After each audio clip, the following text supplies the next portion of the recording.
নমস্কাৰ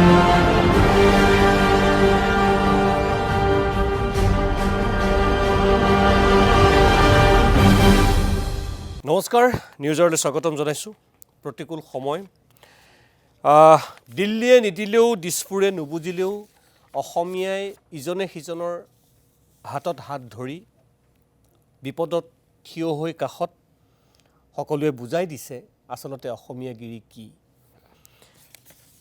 এটা গণ আন্দোলনত পৰিণত হৈছে এতিয়াও বহু কৰিব লগা বাকী আছে আমি কি বিষয়ে পাতিব বিচাৰিছোঁ আজি আমাৰ লগত কোন কোন থাকিব ইতিমধ্যে আপোনালোকে এটা আভাস পাইছে কিন্তু কিহৰ বিষয়ে পাতিব বিচাৰিছোঁ কোনখিনি কথা আমি চুই যাব বিচাৰিছোঁ মই অকণমান গ্ৰাফিক্সৰ মাধ্যমেৰে দেখুৱাব বিচাৰিছোঁ বা প্ৰথম কথাটো হ'ল মই ভট্টলৈ যদি যাওঁ আকৌ প্ৰমাণিত অসম উপেক্ষিত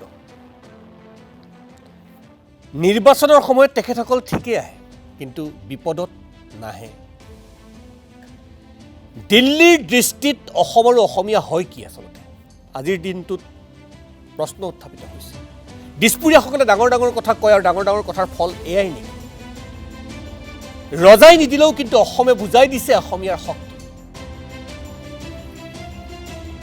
এতিয়া ৰাইজে কি কৰিব লাগিব কেনেকৈ কৰিব লাগিব ক'ত কৰিব লাগিব ক'ত কেনেকৈ সাহায্য দিব লাগিব কিমান দিব লাগিব এই কথাখিনি অতি প্ৰাসংগিক হৈ পৰিছে আমি আজি আলোচনা কৰিম জলপ্ৰলয়ৰ কাৰণ কেন্দ্ৰৰ উপেক্ষা আৰু ৰাইজৰ কৰিবলগীয়া ইতিমধ্যেই আপোনালোকে গম পাইছে আমাৰ অতিথি কোন কোন হ'ব আমাৰ লগত শিৱসাগৰৰ পৰা সংযোজিত হৈ আছে বীৰ লাচিত সেনা অসমৰ যুটীয়া সচিব বিকাশ অসমক মই নতুনকৈ চিনাকি কৰি দিয়াৰ আৰু কোনো প্ৰয়োজন নাই আৰু এইকেইটা দিনত মই বিকাশ অসমক স্বাগতম জনাইছোঁ বিকাশ স্বাগতম জনাইছোঁ আৰু দিনৰ দিনটো চাগে যথেষ্ট ঘূৰিব লগা হৈছে গোটেই দিনকেইটা অকল আজিৰ বুলিয়ে নহয় যোৱা 10টা দিন আমি দেখি আছোঁ আমাৰ লগত সংযোজিত হ'ব KMSSৰ সভাপতি বিদ্যুৎ শইকীয়া আটাছৰ সভাপতি বসন্ত গগৈ শিৱসাগৰৰ পৰা তিনিওজন থাকিব বসন্ত স্বাগতম জনাইছোঁ বিদ্যুৎ স্বাগতম জনাইছোঁ তিনিওকে স্বাগতম জনাইছোঁ ষ্টুডিঅ'ত আছে আবিদ আজাদকো চিনাকি কৰি দিয়াৰ কোনো প্ৰয়োজন নাই আৰু কিছু সময়ৰ পিছতে আমাৰ লগত সংযোজিত হ'ব ডক্টৰ মৈত্ৰেয়ী পাটৰ তেখেতসকলে কি পৰ্যায়ত সহযোগিতা আগবঢ়াইছে সেয়া নকলেও হ'ব মই প্ৰথমতে আজি বসন্ত গগৈয়ে এখন সংবাদমেল সম্বোধন কৰিছিল মই তেখেতসকলৰ যোৱাৰ আগতে বসন্ত গগৈয়ে সংবাদমেলত কি ধৰণে মন্তব্য ৰাখিছিল আপোনালোকলৈ অকণমান আগবঢ়াব বিচাৰিছোঁ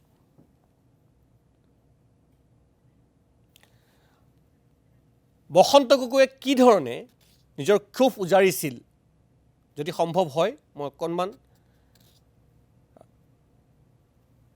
দেখুৱাব বিচাৰিম যে সমান্তৰালভাৱে অখিল গগৈয়ে এক সংবাদমেল আয়োজন কৰিছিল ক্ৰমে অখিল গগৈ আৰু বসন্ত গগৈ প্ৰথমতে অখিল গগৈ তাৰপিছত বসন্ত গগৈ ভাষ্যগীত আপোনালোকলৈ আগবঢ়াম মুখ্যমন্ত্ৰী ডাঙৰীয়া আপুনি আৰু ৰিলিফ দিলেও দিব নিদিলেও নাই কিন্তু আমাৰ প্ৰত্যেকটো পৰিয়ালক 10 লাখ টকা লাগিব অন্ততঃ বাকী মই নাজানো মোৰ সমষ্টিত 10 লাখ টকা CM দিব লাগিব আৰু যদি মোৰ সমষ্টিত 10 লাখ টকা এটা পৰিয়ালক CM নিদিয়ে তেতিয়াহ'লে মই CMৰ টেবুলৰ ওপৰত শিৱৰ তাণ্ডৱ নৃত্য কৰিম মোক জেল দিয়ে ফাঁচি দিয়ে গ্ৰেপ্তাৰ কৰে NSA লগায় NIA লগায় গুলিয়াই মাৰে এনকাউণ্টাৰ কৰে যি কৰে কৰিব পাৰিব কিন্তু মই CMক খুদাই নেৰোঁ 15,000 টকা দি যদি বাচিম বুলি ভাবিছে আৰু প্ৰধানমন্ত্ৰীয়ে যদি গামোচা লৈ আকৌ এবাৰ পৰা কৰে মই মানে বেয়া শব্দ এতিয়া নকওঁ আৰু কৰিম উল্টা পুল্টা কৰিম প্ৰতিবাদ মই মুখ্যমন্ত্ৰী ডাঙৰীয়া আপোনাক কৈছোঁ আপুনি আমাৰ শিৱসাগৰ চৰাইদেউ আৰু যোৰহাটৰ মানুহক এই ৰাষ্ট্ৰীয় দুৰ্যোগৰ সময়ত বচোৱা নাই মহাপ্ৰলয়ৰ সময়ত বচোৱা নাই বচাইছে অসমৰ ৰাইজ এতিয়া এনেকুৱা জাগৰণ হৈছে যে ই এটা আন্দোলনৰ ৰূপ পাইছে ইয়াত ট্ৰেফিক জাম হৈ গৈছে চৰাইদেউ আৰু শিৱসাগৰ আৰু যোৰহাট জিলাত মানুহে ৰিলিফ দিবলৈ সেই ট্ৰেফিক জাম হৈ গৈছে এইটো হ'ল অসমীয়া মানুহৰ কনচাৰ্নছ আৰু আপোনাৰ প্ৰধানমন্ত্ৰীয়ে এতিয়ালৈকে আনকি এৰিয়েল সাৰ্ভে এটাও কৰিবলৈ অহা নাই আপোনাক খুব ভাল পোৱা আৰু আপোনাৰ আপোন বৰঘৰ অমিত শ্বাহে এতিয়ালৈকে হেলিকপ্টাৰত আহিও চাবলৈ অহা নাই পাব্লিকৰ ওচৰলৈ অহাটো বাদেই দিয়ক 11 দিনৰ পাছতো এতিয়ালৈকে প্ৰধানমন্ত্ৰী অসমলৈ নাহিলে। 11 দিন শেষ হৈ যোৱাৰ পাছতো এতিয়ালৈকে গৃহমন্ত্ৰী অসমলৈ নাহিলে। এতিয়ালৈকে ইয়াক নেশ্যনেল ডিজাষ্টাৰ ঘোষণা নকৰিলে। আৰু তাৰ পাছত ইহঁতে অসমক ভাল পাওঁ বুলি ক'লে ইহঁতক টিকা চলাই বেট দিব লাগে। প্ৰকৃত অসমীয়া নৰেন্দ্ৰ মোদীৰ এই কামত প্ৰত্যেকজনে খং কৰক, বিজেপিৰ এই কামত প্ৰত্যেকজনে খং কৰক। আৰু হিমন্ত বিশ্ব শৰ্মাক এনেকৈ প্ৰধানমন্ত্ৰীৰ ওচৰত ভৰিত ধৰিও যে একো আনিব পৰা নাই, তাৰ কাৰণে হিমন্ত বিশ্ব শৰ্মাক পদত্যাগ কৰিবৰ কাৰণে দাবী উত্থাপন কৰক। এয়া হ'ল প্ৰকৃত অসমীয়াত্ব, এয়া হ'ল জাতীয়তাবাদ। অসমৰ মুখ্যমন্ত্ৰী পৰহি দিল্লীলৈ গৈছিলে। এইবাৰ অতি সন্তৰ্পণে, অতি মনে মনে। মই যিমান দূৰ গম পাইছোঁ, প্ৰধানমন্ত্ৰীয়ে তেওঁক এইবাৰ সাক্ষাতেই নিদিলে। তেখেতে গৃহমন্ত্ৰীক সাক্ষাৎ কৰিলে আৰু বোধহয় তেখেতে গৃহমন্ত্ৰীক সাক্ষাৎ কৰি অসমৰ কাৰণে যিখিনি উলিয়াই আনিব লাগে সেইখিনি উলিয়াই আনিব নোৱাৰিলে কাৰণে তেখেতে উপায়বিহীন হৈ অৰুণোদয় 2500 টকালৈ বৃদ্ধি কৰিছে। কয়লা শিলৰ তাৰপিছতে বসন্ত গগৈ, আটাছৰ সভাপতি বসন্ত গগৈয়ে সংবাদমেল সম্বোধন কৰিছিল। বসন্ত গগৈয়ে কি ধৰণে মনৰ ক্ষোভ উজাৰিছিল এবাৰ চাওক। শিলৰ খননৰ কাৰণে যদি এইজনৰ দুৰ্যোগ নামি আহিছে, তেতিয়াহ'লে উজনি অসমৰ পৰা এখনো গাড়ী পাৰ হ'বলৈ আমি নিদিওঁ। আকৌ যদি বান হৈ অহা বছৰ, তেতিয়া উজনি অসমৰ এই প্ৰান্তবিলাকত কি হ'ব, এই কথা বতৰাবিলাক আছে। গতিকে সেইকাৰণে কৈছোঁ, ক্ষোভেৰে কৈছোঁ, আক্ষেপেৰে কৈছোঁ, কাৰণ দুখ আছে। আমি দেখিছোঁ ৰাইজৰ বেদনা। চাইজখি নিমাইজান, চাইজখি বেতবাৰী, চাইজখি লাকুৱা, চাইজখি মলগুৰি, সেই অঞ্চলবিলাক, কেন্দুগুৰি অঞ্চলবিলাক, চাইজক বানেগৰকাহেই, চন্তক বিহুবৰ কি পৰিৱেশ। 10,000 কোটি টকা আপুনি যদি আমাৰ উজনি অসমৰ এই জিলা দুখনলৈ প্ৰেৰণ নকৰে, ৰাইজ নিগমে মৰিব। আপুনি আহক, চৌখি ৰাইজৰ অৱস্থা।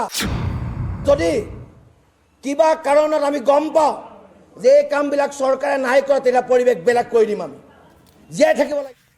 সেয়া আছিল বসন্ত গগৈ। আৰু এই মুহূৰ্তত বসন্ত গগৈ, বিকাশ অসম, বিদ্যুৎ শইকীয়া আৰু আবিদ আজাদ মৈত্ৰেয়ী পাতৰ আহি আছে। মই প্ৰথমতে বসন্ত গগৈ, আবিদ আজাদ আৰু বিকাশ অসম, বিদ্যুৎ শইকীয়া, মই আপোনালোকক ধন্যবাদ জনাইছোঁ যে অসমীয়াৰ বাবে, অসমে সদায় অসমীয়াৰ হকে কাম কৰে। এই গোটেই কথাখিনি ইতিমধ্যে প্ৰমাণিত হৈ আছে। কিন্তু অসমত 4টা বিভাগ আছিল, অসমত 4টা বিভাগ আছে। বিশেষকৈ জলসম্পদ, দুৰ্যোগ ব্যৱস্থাপনা, দুৰ্যোগ প্ৰশমন বিভাগৰ উপৰিও স্বাস্থ্য বিভাগ আছে। স্বাস্থ্যমন্ত্ৰী বা স্বাস্থ্য বিভাগটো এতিয়া তড়িৎ গতিৰে লাগি পৰিব লাগিছিল। জনস্বাস্থ্য কাৰিকৰী বিভাগ আছে। মই অকণমান যদি দেখুৱাব বিচাৰোঁ, মন্ত্ৰী ক্ৰমে অশোক সিংহাল, মন্ত্ৰী কৃষ্ণেন্দু পাল, পশুপালন মন্ত্ৰী আছে। কি কৰি আছে এই বিভাগকেইটাই? জনস্বাস্থ্য কাৰিকৰী বিভাগৰ মন্ত্ৰী কৃষ্ণেন্দু পাল, পশুপালন বিভাগৰ মন্ত্ৰী নীলিমা দেৱী কি কৰি আছে আচলতে? শিশু আৰু মহিলা উন্নয়ন বিভাগৰ মন্ত্ৰী অজন্তা নেওগ, আমাৰ প্ৰশ্ন, এখেতসকলে কি কৰি আছে? স্বাস্থ্যমন্ত্ৰী অশোক সিংহল, এই মন্ত্ৰীকেইজনক দেখা পাবলৈ টান, দেখা পাবলৈ নাই। মই সেইকাৰণে উল্লেখ কৰিব বিচাৰিছোঁ যে জলসম্পদ বিভাগৰ সমান্তৰালভাৱে, দুৰ্যোগ ব্যৱস্থাপনা বিভাগৰ সমান্তৰালভাৱে এই বিভাগকেইটাৰ কথা এতিয়া মানুহে জানিব বিচাৰিছে। বিকাশ অসম, মই প্ৰথম আপোনাৰ ওচৰলৈ আহিছোঁ যে কি ধৰণে কামবিলাক হ'ব লাগিছিল আৰু কি হৈ আছে। বিকাশ, নমস্কাৰ, আপোনাক ধন্যবাদ জ্ঞাপন কৰিছোঁ। সুনীত দা, আপুনি ইতিমধ্যে এটা কথা আপুনি মেনশ্যন কৰিছে যে অসমৰ 4টা বিভাগ ইতিমধ্যে ফেইলাৰ হৈছে। হয়, এইটো একদম স্পষ্ট আৰু সত্য কথা হয়। কেৱল 4টা ছিষ্টেম বুলি নহয়, বিজেপি চৰকাৰখন এইটো মুহূৰ্তত ইতিমধ্যে ফেইলাৰ হৈছে এটা কাৰণতে, যে 2021 চনত আপোনাৰ কেন্দ্ৰীয় যে মন্ত্ৰীগৰাকীয়ে অমিত শ্বাহে আহি পিনে অসমত তেখেতে ডাঙৰ ডাঙৰ ফুলজাৰি মাৰা ভাষণ দিছে। তেওঁ কৈছিলে যে আমাক আৰু 5 বছৰলৈ চৰকাৰ এখন দিয়ক, তেতিয়া আমি অহা 5 বছৰৰ ভিতৰত আমি কি কৰিম, বান সমস্যাৰো। তেতিয়া কিন্তু ইমান ডাঙৰ সমস্যা নাছিলে, সৰু সুৰা 2-4টা জেগাত বানপানী হৈছিলে অসমৰ বিভিন্ন আপোনাৰ এৰিয়াত, কিন্তু এই ধৰণৰ নিচিনা বিভীষিকা নাছিলে। কিন্তু তেতিয়াই তেখেতে সেই সৰু এটা সমস্যা, যিটো সমস্যা ক'ৰবাত ক'ৰবাত আমাৰ শদিয়া পৰা ধুবুৰীলৈ কিছু ছাইডত আমি আওকাণ কৰি চলিব পাৰিছিলোঁ। তেতিয়া তেখেতে কৈছিলে যে আপোনালোকে আৰু 5 বছৰৰ কাৰণে আমাক চৰকাৰখন দিয়ক, তেতিয়া 5 বছৰ চৰকাৰখন দিলে আমি বানপানী সমস্যাটো সম্পূৰ্ণকৈ তেওঁলোকে নিৰ্মূল কৰি দিব। কিন্তু আমি দেখিবলৈ পালোঁ যে এই বানপানী সমস্যাটো অসমৰ মানুহৰ আৱেগ আৰু অনুভূতি দেখিবলৈ পাইছোঁ। বাংলাদেশী সমস্যা আৰু বানপানী সমস্যা দুটা সমস্যাক যিকোনো এখন চৰকাৰ, যিকোনো এটা ৰাজনৈতিক দলে কেৱল মাথো ৰাজনৈতিক মানে আপোনাৰ পাশা খেল খেলিবৰ কাৰণে, তেওঁলোকে অস্ত্ৰ হিচাপে ব্যৱহাৰ কৰিবৰ কাৰণে অসমীয়া আৱেগ অনুভূতিক তাত আপোনাৰ উপস্থাপন কৰি কেৱল ৰাজনৈতিকভাৱে তেওঁলোকে শাসনৰ বাগজৰী কাঢ়ি আনিবৰ কাৰণে কৰা এটা অপচেষ্টা আমি ইতিমধ্যে দেখিবলৈ পাইছোঁ। শিৱসাগৰ, বিশেষকৈ শিৱসাগৰ, নিমাইজান, আপোনাৰ বেতবাৰী, আপোনাৰ ভিতৰৰ অঞ্চলতে হওক বা নাজিয়া হওক, চন্ত হওক, বিহুবোৰ হওক, মই নিজে গৈছোঁ। পাণবেচা নিচিনা জেগাত নিজে গৈছোঁ, খনামুখ, মোগাহাটৰ নিচিনা জেগাত নিজে গৈছোঁ। মই দেখিবলৈ পাইছোঁ তাত কি দুৰ্দশা। যিবিলাক বিস্কুট চব মেৰিগ'ল্ড বিস্কুটৰ এখন বিস্কুটৰ কাৰণে মানুহে কাজিয়া কৰিছে, এটোপাল পানীৰ কাৰণে মানুহ ইতিমধ্যে মৃত্যুৰ মুখত পৰিছে। গতিকে অসমৰ মাননীয় মুখ্যমন্ত্ৰী মহোদয়, আপোনাক এটা প্ৰশ্ন সুধিব বিচাৰিছোঁ যে আপুনি যি ধৰণে কৈছিলে যে ডাৱৰ বিস্ফোৰণৰ কাৰণে এনেকুৱা ধৰণৰ পৰিঘটনা ঘটিছে, ইতিমধ্যে সকলোবিলাক মিথ্যাচাৰ ইতিমধ্যে ৰাইজৰ মাজলৈ প্ৰকাশ হৈছে। আমি গম পাইছোঁ যে এই ঘটনাৰ পৰিঘটনা কি কাৰণে হ'বলৈ পালে। গতিকে এটা কথা আমি ক'ব বিচাৰিছোঁ যে চৰকাৰখনে এনেকুৱা ধৰণৰ সাংঘাতিক ধৰণৰ অসমৰ এটা সমস্যা এতিয়া বৰ্তমান সময়ত শিৱসাগৰ হওক বা আপোনাৰ চৰাইদেউ জিলাই হওক বা যোৰহাটেই হওক, এই এৰিয়াবিলাকত যি ধৰণৰ বৃহৎ ক্ষতি হ'ল, এই বৃহৎ ক্ষতি হোৱাৰ ফলশ্ৰুতিত যদি কিবা কাৰণত যদি বিজেপি চৰকাৰখন আৰু যদি 10 বাৰলৈ যদি আহে, এই হোৱা ক্ষতিটো কেতিয়া কোনো কাৰণ তেওঁলোকে ইয়াৰ আপোনাৰ সমাধান কৰিব নোৱাৰিব। আমি যোৱাকালি নাজিয়াত গৈছোঁ। নাজিয়াত যিগৰাকী প্ৰথম আপোনাৰ ব্যক্তিৰ মৃত্যু হৈছে, আপোনাৰ নেওগ উপাধি, তেওঁলোকৰ ঘৰলৈ এই মুহূৰ্তলৈকে তাৰ বিধায়ক ময়ূৰ দাইটো এই মুহূৰ্তলৈকে যোৱা নাই। আমি দেখিছোঁ কিছু কিছু জেগাত এই মুহূৰ্তলৈকে আপোনাৰ জনপ্ৰতিনিধিবিলাক গৈ পোৱাগৈ নাই। আমি তেনে জেগাত গৈ পেলাই আমি দেখিছোঁ যে আমি গ্ৰাউণ্ড জিৰ' ৰিপৰ্ট লৈছোঁ, এই মুহূৰ্তলৈকে জনপ্ৰতিনিধিবিলাক তেওঁলোকে যাবৰ কাৰণে ফেইলাৰ হৈছে। গতিকে এনেকুৱা ধৰণৰ যেতিয়া যিটো সমস্যা তেওঁলোকে আমি দেখিবলৈ পাইছোঁ ইলেকশ্যনৰ সময়ত কংগ্ৰেছে হওক, বিজেপিয়ে হওক, যিকোনো চৰকাৰ ব্যক্তিসকল, কেন্দ্ৰীয় নেতৃত্বসকল উঠি পৰি লাগে।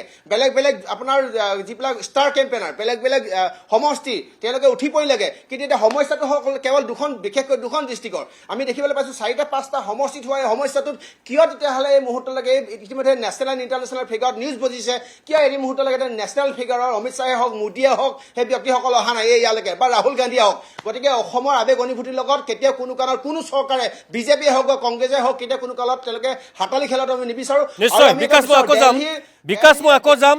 বসন্ত গগৈ, আটাছুৰ সভাপতি বসন্ত গগৈৰ লগত সংযোগ স্থাপন হৈছে। বিকাশ, মই আকৌ যাম। বসন্ত, সংবাদমেল লিখিছিলোঁ ৰাতিপুৱাৰ ভাগত, অত্যন্ত উষ্মৰে অতি স্পৰ্শকাতৰ কথাখিনি আপুনি উল্লেখ কৰিছে। মৈত্ৰেয়ী পাটৰো আহি আমাৰ মাজত পাইছেই, মই স্বাগতম জনাইছোঁ। এতিয়া কথাটো হ'ল বসন্ত, প্ৰাকৃতিক দুৰ্যোগ হৈছে, দুৰ্যোগৰ কাৰণ কি অনুসন্ধান কৰি থকা হৈছে। এতিয়ালৈকে আমাৰ মাজত যিখিনি তথ্য আহি পৰিছে বা সৰজমিন তদন্তৰ পিছত, সৰজমিন অনুসন্ধানৰ পিছত আমি যিখিনি খবৰ পাইছোঁ, নগা পাহাৰ বগা হৈ পৰিছে, অবাধ খনন চলিছে। খনন যিসকলে চলাইছে, কোনে চলাইছে আৰু ক'বলগীয়া নাই। যদি মানৱ সৃষ্ট কামবিলাকৰ বাবে এই প্ৰলয় হৈছে আৰু প্ৰলয়ৰ বাবেই যদি মানুহৰ হাহাকাৰ হৈছে, তাৰ পিছত যদি আমি মুখলৈ চাই থাকিব লগা হৈছে, তাতকৈও আমাৰ বাবে ট্ৰেজেডি একো নাই। মানুহবিলাক কেনেকৈ আছে, কি কৰি আছে, আৰু মই দোহৰাৰ প্ৰয়োজন নাই।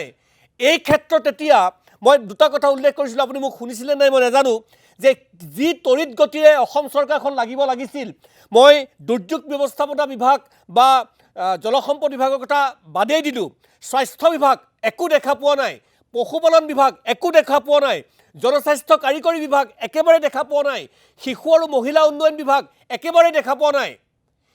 মাত্ৰ ৰাইজে কাম কৰি আছে। বসন্ত গগৈ, এনে প্ৰেক্ষাপটত উদ্ধাৰ কিদৰে সম্ভৱ? বসন্ত।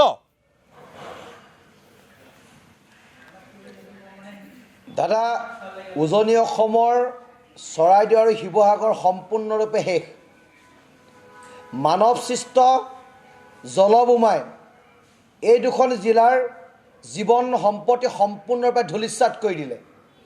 স্বাধীনোত্তৰ কালৰ পাছত চৰাইদেউ, শিৱসাগৰ ধৰি উজনি অসমৰ প্ৰতিখন জিলাই নিজৰ অৰ্থনৈতিক পৰিকাঠামো টনকিয়াল কৰাৰ লগতে ৰাজ্যখনৰ অৰ্থনৈতিকভাৱে বহুত সুৰক্ষিত কৰাৰ কাম কৰিছিল। কিন্তু হঠাতে অহা এই প্ৰলয়ংকাৰী বানে উজনি অসমৰ অৰ্থনৈতিক পৰিকাঠামো সম্পূৰ্ণৰূপে তছনছ কৰি দিলে আৰু মানুহৰ জীৱন আৰু সম্পত্তিৰ প্ৰতি আটাইতকৈ নিৰাপত্তাহীনতাৰ দিশলৈ গতি কৰাই দিলে। এতিয়া আমাৰ মুকলি প্ৰশ্ন যে বৰষুণ আগতেও হয়, নগাপাহাৰত ধাৰষাৰে বৰষুণ দিয়ে, আৰু উজনিৰ আমি এই প্ৰান্তৰ মানুহবিলাকে এটা কথা কওঁ যে দিখৌ ঢল এদিন এৰাতি, কিন্তু আমি দেখি থাকিলোঁ দিখৌ নদী বাঢ়িয়ে থাকিল, দৰিকা বাঢ়িয়ে থাকিল, মিটং বাঢ়িয়ে থাকিল। কিন্তু কিয়, কি কাৰণে দিখৌ বাঢ়ি থাকিল, কি কাৰণে মিটং বাঢ়ি থাকিল, কি কাৰণে দৰিকা বাঢ়ি থাকিল? আৰু এই বাঢ়নি পানীয়ে সমস্ত উজনি অসমৰ এই দুখন জিলাত টচ টচ কৰি দিলে। তাতকৈ ডাঙৰ কথা, পানীতকৈ বেছি পলস আহিছে, যি পলসে আমাৰ চন্তক বিহুবোৰ সম্পূৰ্ণৰূপে শেষ কৰিছে, লাকুৱা শেষ কৰি দিছে, বেতবাৰী শেষ কৰিছে, নিমাইজান শেষ কৰি দিছে, এই আমাৰ মৌজা জকাইচুক মৌজা শেষ কৰি দিছে। কিন্তু ইয়াৰ এটা উচিত তদন্ত হ'ব লাগিব। আমি অনুসন্ধান কৰি আছোঁ, আৰু যদি আমাৰ অনুসন্ধান সত্য হয় আৰু চাইণ্টিফিকেলি যদি প্ৰুভ হয় যে মানৱ সৃষ্ট এটা কাৰণত যদি এই প্ৰলয়ংকাৰী বানপানী হৈছে আৰু এই জলবোমা যদি নিক্ষেপ হৈছে আৰু পাহাৰত খনা অবৈধ খনন কয়লা চূণশিলৰ কাৰণে যদি এই কাণ্ড ঘটিছে, তেতিয়াহ'লে সমগ্ৰ উজনি অসমত প্ৰবল প্ৰতিৰোধ হ'ব। আমি স্পষ্ট জনাই দিব বিচাৰিছোঁ, এই এখনো কয়লা ভৰ্তি ট্ৰাক, এখনো শিল ভৰ্তি ট্ৰাক আমি ইয়াৰ পৰা পাৰ হৈ যাবলৈ দিব নোৱাৰোঁ। কাৰণ আমাৰ নিৰাপত্তাৰ কথা আছে, আমি জীয়াই থকাৰ কথা আছে, জীৱন সম্পত্তিৰ কথা আছে, উঠি অহা নৱপ্ৰজন্মৰ ভৱিষ্যতৰ কথা আছে। আৰু যদি আমি সময় থাকোঁতে মাত নামাতোঁ আৰু উজনি অসমৰ ৰাইজ যদি সময় থাকোঁতে ৰাজপথলৈ ওলাই নাহে, দেখি থকা ভুলবোৰ যদি নীৰৱ হৈ চাই থাকে, তেতিয়াহ'লে শিৱসাগৰ, চৰাইদেউ, গোলাঘাট, যোৰহাট মানচিত্ৰৰ পৰা নাইকিয়া হৈ গুচি যাব। তেতিয়া কি হ'ব? তেতিয়া আমি ক'লৈ যাম, আমি কি কৰিম? এই কথা বতৰাবিলাক আছে। সুনীতা দুখৰ বিষয় যে স্বাধীনতা কালৰ পিছৰ পৰা 1950 পৰা 1960লৈকে দিখৌৰ মথাউৰি বনিছিল, দৰিকাৰ মথাউৰি বনিছিল, মিটঙৰ মথাউৰি বনিছিল। কিন্তু আজিলৈকে সেই মথাউৰিবিলাক কিয় পুনৰ নিৰ্মাণ কৰা নহ'ল? কিয় অত্যাধিক বহন ক্ষমতাৰ যুক্ত মথাউৰি নিৰ্মাণ কৰা নহ'ল? কিয় তাত হাজাৰ কোটি টকা পেকেজ তাত ঘোষণা কৰা নহ'ল? কিয় আজিও 100 কিলোমিটাৰ দৈৰ্ঘ্যৰ এই দিখৌ নদীৰ 15 কিলোমিটাৰ ৰাস্তা উন্মুক্ত হৈ আছে? কিয় দৰিকাত মাত্ৰ 14 কিলোমিটাৰ মথাউৰিও আছে? কিয় মিটঙৰ মথাউৰিও নাই? কিয় দৰিকাত মথাউৰি? এই কথা বতৰাবিলাক আছে, কোনে বনাব? এইটো চৰকাৰ গাফিলতি হয় নে নহয়? চৰকাৰ গাফিলতিৰ কাৰণে উজনি অসমৰ এই দুখন জিলাত টচ টচ হৈ গুচি গ'ল। তাৰ দায়িত্ব কোনে ল'ব? 50,000 কোটিতকৈ অধিক ক্ষতি এই দুখন জিলাত হৈছে, তাৰ ক্ষতিপূৰণ কোনে দিব? মানুহৰ মনস্তাত্ত্বিক পৰিৱৰ্তন হৈছে। ঘৰলৈ ঘূৰি গৈ যেতিয়া দেখিছে যে ঘৰত একোৱেই নাই, পশুধন শেষ, ঘৰৰ মাটি বাৰী শেষ, ঘৰ সম্পত্তি শেষ, কোলাত কেঁচুৱালৈ যেতিয়া মানুহে আৰ্তজনে কান্দিছে কিং কৰ্তব্য বিবি হৈ, তাৰ ওপৰত যেতিয়া ভোটৰ ওপৰত দানৱ পৰিছে, যেতিয়া ঋণ দিবলৈ যেতিয়া মহিন্দ্ৰা ফাইনেন্সৰ পৰা ফোন কৰিছে, বেংকৰ পৰা যেতিয়া ফোন কৰিছে, গ'ল্ড লোন দিবলৈকে কিস্তিৰ পৰা যেতিয়া ফোন কৰিছে, বন্ধন বেংকৰ পৰা যেতিয়া ফোন কৰিছে, গাড়ীত টানি আনিম বুলি যেতিয়া কৈছে, টিং খুলি আনিম বুলি যেতিয়া কৈছে, মানুহ ক'লৈ যাব? মানুহে চূড়ান্ত সিদ্ধান্ত ল'লে মানুহে কি কৰিব? সেইকাৰণে চৰকাৰক কৈছোঁ, আপোনাৰ 10,000 কোটি টকা উজনি অসমত আপোনালোকে ঘোষণা কৰক। যদি নকৰে মানুহ বিপথে যাব, মানুহ মৰি যাব। আৰু বেংকৰ কিস্তি আৰু লোনৰ কিস্তি, মহিন্দ্ৰা ফাইনেন্স, গ'ল্ড লোন, বন্ধন বেংক সকলোকে চৰকাৰে নটিচ দিব লাগিব যে অন্ততঃ 6 মাহলৈকে এইবিলাক মাফ কৰিব লাগিব। আৰু যদি নকৰে তেতিয়াহ'লে উজনি অসমৰ ৰাইজ সাংঘাতিক ধৰণে মৰি যাব, এনেও মৰি আছে আৰু মৰিব। এতিয়া চৰকাৰে নটিচ দিছে যে উজনি অসমৰ কেইখনমান জিলাত কাম নাথাকিলে ওলাই আহিবলৈ মনা কৰিছে, প্ৰবল বৃষ্টিপাত হ'ব। এতিয়া আমাৰ আকৌ ভয়, যদি প্ৰবল বৃষ্টিপাত হয় তেতিয়াহ'লে কি পৰিৱেশ হ'ব? আজি যোৱা ৰাতি কণ্টিনিউৱাছলি বৰষুণ দিয়াৰ ফলত যিবিলাক অঞ্চল শুকাইছিলে আজি পুনৰ জলমগ্ন হ'ল। আজি জেঙনিকটীয়া পুনৰ জলমগ্ন হ'ল, আজি বিজিৰত পুনৰ জলমগ্ন হ'ল, আজি ৱেষ্ট যমুনাৰত পুনৰ জলমগ্ন হ'ল, নিমাইজান পুনৰ পানী বাঢ়িলে, বেতবাৰীত পুনৰ পানী বাঢ়িলে। আকৌ যদি আজি কণ্টিনিউৱাছলি বৰষুণ হয়, সেই মানুহখিনিতো মৰি থাকিব। পৰিত্ৰাণ কি? সলিউশ্যন কি? বিজ্ঞানসন্মত তাৰ সলিউশ্যন কি আছে? এই কথা বতৰাবিলাক আমাক লাগিব। আমি এটা কথা ইয়াত দেখি আহিছোঁ, আপুনি কৈছে বিভাগবিলাক সম্পূৰ্ণভাৱে ব্যৰ্থ হৈছে। বিভাগ সম্পূৰ্ণৰূপে ব্যৰ্থ। এজন অপৰাধ মানুহক ইয়াত মেডিকেলৰ দায়িত্ব দিয়া হৈছে। তেওঁ ক'ত? কেৱল মাত্ৰ তেখেতে গুৱাহাটীত ফ্লেট বনাব পাৰে, টকা লুণ্ঠন কৰিব পাৰে, অসমীয়া ভাষা সংস্কৃতিৰ লগত তেখেতৰ কোনো সম্পৰ্ক নাই। উজনি অসমৰ এই প্ৰান্তত মাত্ৰ এজন মানুহক আমি দেখি আছোঁ। আমি ক'ব লাগিব, যদিও আদৰ্শগত পাৰ্থক্য আছে, সেইজন যে বিমল বৰা।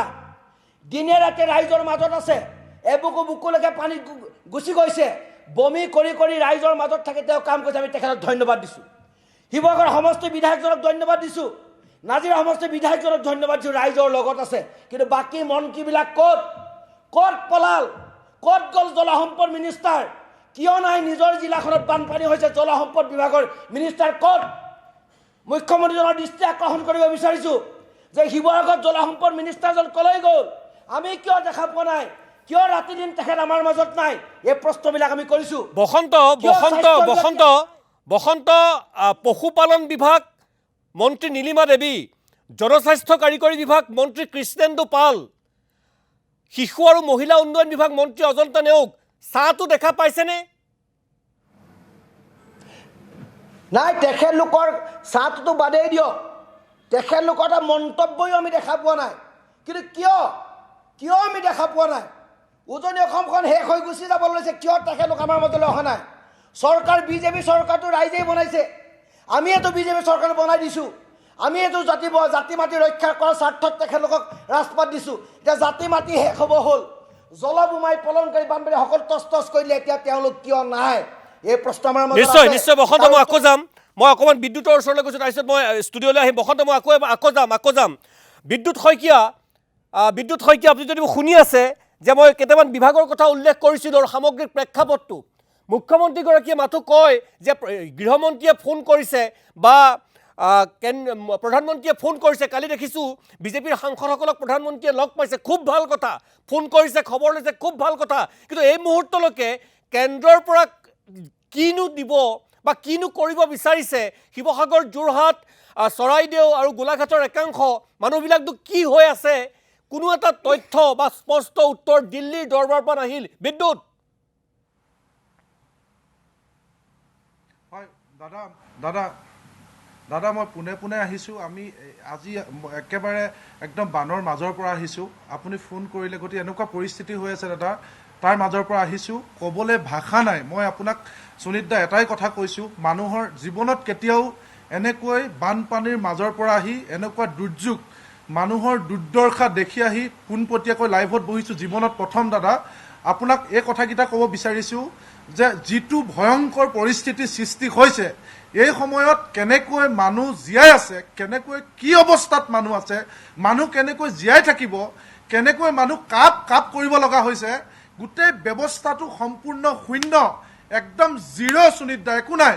আজিৰ দিনটোত এই মুহূৰ্তত মই য'ৰ পৰা আহিছোঁ দাদা, শিমলুগুৰি গড়মূৰৰ অভয়াপুৰীৰ, আপুনি জানে যে 4গৰাকী যে একেলগে নিজৰ চোতালৰ পৰা যে খেৰাই গৈছিল, প্ৰবাল সুতে উটুৱাই নিজে জীৱন কাঢ়ি নিলে। আপোনাৰ বিদ্যুৎ দুৱৰা, বিপ্লৱ দুৱৰা, টুটুমণি দুৱৰা আৰু বিদিশা দুৱৰা, মাক 2জন পুত্ৰ আৰু ছোৱালী, তাৰ এগৰাকীক আজিলৈকে প্ৰশাসনে বিচাৰিয়ে উলিয়াব নোৱাৰিলে। ডেড বডি বিচাৰি উলিয়াব পৰা নাই 11 দিনত। আজি ৰাইজে অলপ সময় আগতে ডেড বডিটো বিচাৰি ঘৰৰ মানুহক খবৰ দিছে, এতিয়া পষ্টমৰ্টেম কৰিবলৈ নিছে। একো নাই, শূন্য। আমি তাৰ আগবেলা যিটো জেগালৈ গৈছিলোঁ দাদা, খনামুখত, তাত ৰাইজে চৰকাৰেতো শূন্য, ৰাইজে আহি সাহায্য দিবৰ কাৰণে ৰৈ আছেহি। তাত এখন নাও নাই, এখন কাঠৰ নাও ব্যৱস্থা নাই। তাৰপিছত কি অৱস্থাত আছে, কিন্তু গোটেই কথাটো দাদা কোনেও প্ৰশাসনে একো কৰিব নোখোজে, প্ৰশাসনৰ কোনো ব্যৱস্থা নাই। আজি ইমান ডাঙৰ JCB লৈ আনি অসমীয়া মানুহক, থলুৱা মানুহক শিলহাকুত এভিকশ্যন কৰিবৰ সময়ত, কাজিৰঙাত এভিকশ্যন কৰিবৰ সময়ত JCB ৰাতিৰ ভিতৰতে গোট খায়। কিন্তু এতিয়া সেই শিমলুগুৰিত, নাজিৰাত আজি মানুহৰ ঘৰবিলাক উদ্ধাৰ কৰিবলৈ এখনো গাড়ী নাই, ট্ৰেফিকবিলাক চাই দিবৰ কাৰণে পুলিচ নাই। চৰকাৰেতো নোৱাৰে, চৰকাৰে একোৱে কৰিব নোৱাৰে, ৰাইজে আনিছে, সেইখিনি মেনেজমেণ্ট কৰি দিবৰ কাৰণে একো নাই।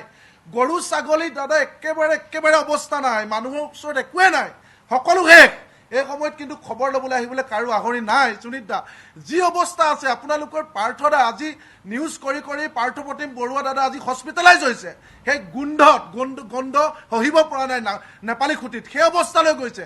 কেনেকুৱা অৱস্থাত মানুহ আছে ভিতৰবিলাকলৈ যদি যায়, এইটো কোনো কেনেকুৱা ধৰণে মানুহ জীয়াই আছে দাদা ভাবিব নোৱাৰা। মই মানে মানসিকভাৱে ভালকৈ কথাখিনি ক'ব পৰা নাই দাদা। এই অৱস্থাত আজি মানুহ আছে। তাৰপিছত আমি আশা কৰি আছিলোঁ যে এইটো ৰাষ্ট্ৰীয় দুৰ্যোগ হিচাপে ঘোষণা কৰিব, কেন্দ্ৰৰ পৰা তেওঁলোকে খুব সোনকালে পেকেজ ঘোষণা কৰিব, প্ৰতিটো পৰিয়ালৰ ওচৰত গৈ চৰকাৰ থিয় হ'ব।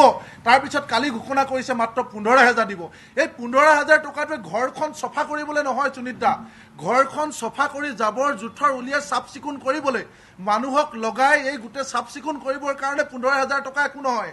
50,000 টকা ঘৰখন চাফ চিকুণ কৰিবৰ কাৰণে লাগিব দাদা। তাতে এতিয়া সেইবিলাক কথাই 15,000 টকা আমাৰ সকলো বস্তু তিঁয়তি লৈ যায়। আজি তেল, কয়লা, চূণশিল, চাহপাত সকলো বস্তু লৈ যায়। আজি শিৱসাগৰৰ মাটিৰ তলৰ ONGCৰ তেলটো ভাল, এইটো সম্পদ। তেলটো ভাল লাগে, কিন্তু সেই শিৱসাগৰৰ ওপৰত পানীখিনি চাবৰ কাৰণে এতিয়া দিল্লীৰ সময় নাই। কিয় আমি এই লুণ্ঠনৰ কথা নকওঁ, আপোনালোকে কওক। আজি আমাৰ পৰা সকলো বস্তু লাগে, কিন্তু এই বিপদৰ সময়ত কোনো নাই, প্ৰধানমন্ত্ৰী নাই, গৃহমন্ত্ৰী নাই, কোনো নাই। এটা খবৰ ফোন কৰিছে, কি ফোন কৰিব, ফোনলৈ ৰৈ আছে। এয়া দক্ষ মুখ্যমন্ত্ৰী, ফোন এটা কৰিব, ফেচবুকত দিব। এই নাটক বুলি ভাবিছে, নাটক নেকি কওক? মানুহৰ ডেড বডি বিচাৰি উলিয়াব পৰা নাই। মানুহ কি অৱস্থাত আছে, মানুহ খাবলৈ নাই, পানী নাই, ভাত নাই। ৰাইজে যদি নিদিলেহেঁতেন, মানুহ খাবলৈ নাপায় মৰিলেহেঁতেন। আজি শিৱ যিটো মিঠাতেল আমি চাকি জ্বলাবলৈ ব্যৱহাৰ কৰোঁ, সেই মিঠাতেলৰ বটলৰ পৰা 2 আঙুল মানুহক দিছে। অথচ ৰাইজে ফৰচুন ইঞ্জিন ধাৰা মিঠাতেল দিছে, কিন্তু চৰকাৰে শিৱ মিঠাতেলৰ আধা লিটাৰ বটলৰ পৰা 2 আঙুল উলিয়াই মানুহক বাকী দিছে। সেয়া তেওঁলোকে ক্ষতিপূৰণ দিছে, মানুহক সেয়া ক্ষতিপূৰণ দিছে। মানুহ ওলাই আহিবৰ কাৰণে, মানুহৰ ওচৰলৈ যাবৰ কাৰণে এখন কাঠৰ নাও নাই সুনীত দা, একো ব্যৱস্থা নাই। আপোনালোকে সাংবাদিকসকলে বাৰে দেখুৱাই আছে। তাৰপিছত তেওঁলোকে মস্তি কৰি বিধানসভা অধ্যক্ষই খানা খোৱা ফটো ফেচবুকত দিছে। এয়াই তেওঁলোকৰ চৰিত্ৰ। ইমান ডাঙৰ কথা কয়, সফল মুখ্যমন্ত্ৰী বুলি কয়। সফলতা, অৰুণোদয় দিয়াটো সফলতা নুবুজায়। এনেকুৱা আঁচনি সকলো চৰকাৰে দিয়ে। ৰাস্তা বনোৱাটো সফলতা নুবুজায়। ৰাস্তা বনোৱা চৰকাৰৰ কাম, আঁচনি দিয়া, চাকৰি দিয়া চৰকাৰৰ কাম।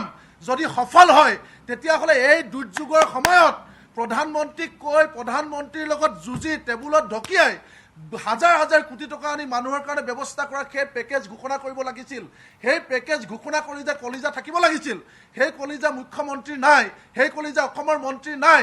পবিত্ৰ মাঘেৰিটা, উজনি অসমৰ মানুহ, ভালৰ সময়ত যোৰহাটত আহি অভিভাৱক দেখুৱাই। এতিয়া বেয়াৰ সময়ত ক'ত গ'ল পবিত্ৰ মাঘেৰিটা? ক'ত গ'ল কেন্দ্ৰীয় মন্ত্ৰীবিলাক? ক'ত?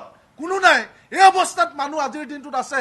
নিশ্চয় বিদ্যুৎ, মই আকৌ যাম। বিদ্যুৎ নিশ্চয় বানাক্ৰান্তসকলৰ পৰা আহিছে। হয়, আপুনি ঠিকেই কৈছে যে ৰাইজে নিদিয়া হ'লে মানুহ খাবলৈ নাপায়, মৰিলেহেঁতেন। দল সংগঠন, জাতীয় দল সংগঠনে নিদিয়া হ'লে, জনগোষ্ঠীয় দল সংগঠনে নিদিয়া হ'লে, স্বেচ্ছাসেৱী সংগঠনে নিদিয়া হ'লে মানুহ খাবলৈ নাপায়, মৰিলেহেঁতেন। অসমীয়াগিৰি কি চৰকাৰ দিশপুৰতে আছে। অসমৰ ৰাইজে বুজাই দিছে। উজনি অসম, নামনি অসম, মধ্য অসম, পাহাৰ, বৰাক উপত্যকা, সৰ্বস্তৰৰ মানুহ আহিছে।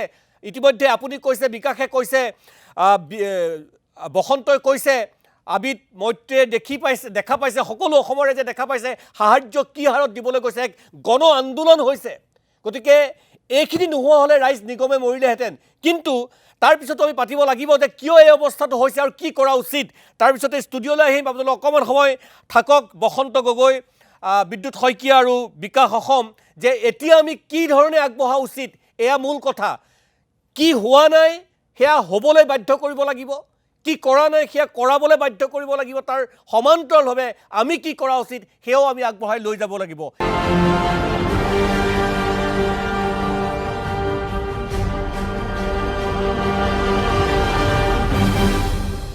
কেৰালাত যেতিয়া প্ৰাকৃতিক দুৰ্যোগ হয়, তেতিয়া ৰাষ্ট্ৰীয় দুৰ্যোগ ঘোষণা কৰা হয়। প্ৰধানমন্ত্ৰী, গৃহমন্ত্ৰী, ৰাষ্ট্ৰীয় পৰ্যায়ৰ নেতাসকল উবুৰি খাই পৰে। উত্তৰাখণ্ড, হিমাচল প্ৰদেশত যেতিয়া হয়, সকলো তাত জঁপিয়াই পৰে। গুজৰাটত হ'লেতো কথাই নাই, গুজৰাটটো তেখেতসকলৰ নিজৰ। অসমহে পৰ কথাবিলাক নাভাবোঁ বুলি ভাবিলেও ভাবিব লগা হয়।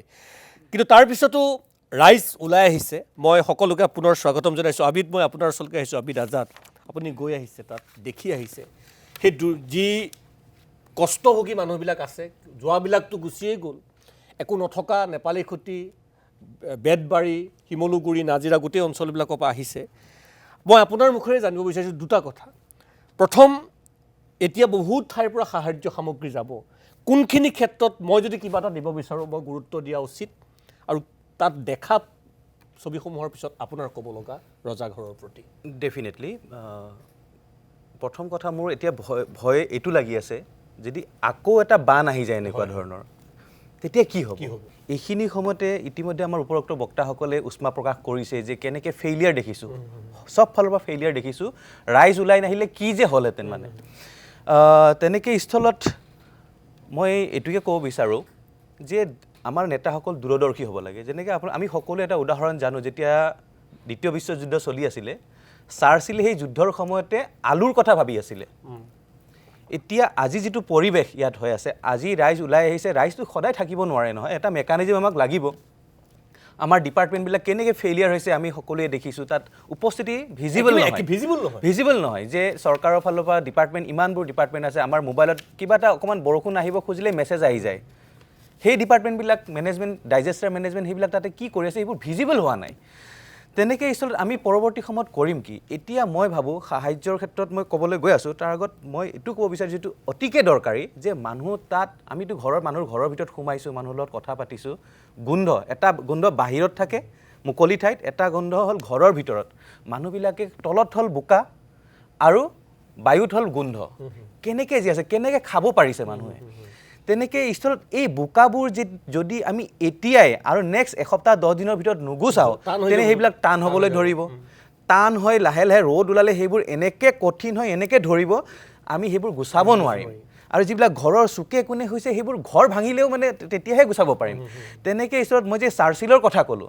যে যেতিয়া যুদ্ধ চলি আছিলে তেতিয়া তেওঁ আলু পটেটৰ কথা ভাবিছিলে ঠিক তেনেকৈ এতিয়া দুটা কথা এটা হ'ল আমি এই বোকাবিলাক ইমিডিয়েটলি আমি গুচোৱাৰ ব্যৱস্থা কৰিব লাগিব আৰু আমি যিহেতু তাত গৈ এইবোৰ দেখিছোঁ অন্তৰখন কান্দি আছে যদি চৰকাৰৰ ফালৰ পৰা ইমিডিয়েটলি নকৰেও তথাপিও আমাৰ ফালৰ পৰা 20-25 জনীয়া ডেকা ল'ৰাৰ যুৱক যুৱতী আমি অহা শুকুৰবাৰে গৈ আছোঁ আৰু আমি আমাৰ ফালৰ পৰা আমি বোকা কোৰ লৈ যাম আমি আমাৰ ফালৰ পৰা যদি জেচিবি পাওঁ আমি আমাৰ ফালৰ বোকা আমি যিমান পাৰোঁ চৰকাৰী জেচিবিবিলাক দেখিছিলে নে কিবা জেচিবি দেখা নাই যিবিলাক আছিল তো সেইবিলাক পুত যোৱাহে দেখিছোঁ আমি তাতে গতিকে এই বোকা গুচোৱা কামটো আমি আমাৰ ফালৰ পৰা আৰম্ভ কৰিম অহা শনিবাৰৰ পৰা আমি আৰম্ভ কৰিম কিন্তু মই এইটো ক'ব বিচাৰিছোঁ যে মানুহে অকল নোৱাৰিব চৰকাৰে কিন্তু কৰিবই লাগিব দ্বিতীয়তে কথাটো হৈছে মানুহ কিমান দিনৰ পৰা আশ্ৰিত মানে বিচাৰি খাব গতিকে মানুহে পৰৱৰ্তী সময়ত নিজে খেতি কৰি খাবই লাগিব এতিয়া পলস মাটি পৰিছে সেইবোৰ ঠিক কৰি পেলাই কেনেকৈ তাত আমি শাক পাচলিৰ খেতি কৰিব পাৰোঁ আমি